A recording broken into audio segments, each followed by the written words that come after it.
কোনো প্রতিযোগিতা অনুভব করছি না।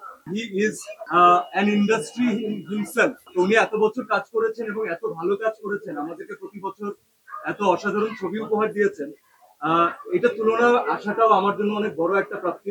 তবে প্লিজ এই তুলনাগুলো কেউ করবেন না। I am this is my humble request to you, কারণ আমি particularly the very next Siam Ahmed হতে পারি।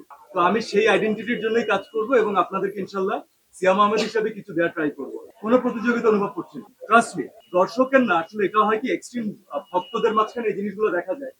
আপনারা বিশ্বাস করেন, যখন আমাদের একই সাথে আমরা জানি যে 3-4টা সিনেমা হাউসফুল চলছে, আমরা তখন আমাদের ওই সিনেমার যে কলিগ আছে, ওই সিনেমার যে ডিরেক্টর আছে, ওই সিনেমার যে প্রডিউসার আছে, আমাদের নিজেদের মাঝখানে কথা হয় এবং আমরা তাদেরকে কংগ্রেচুলেশন বলি।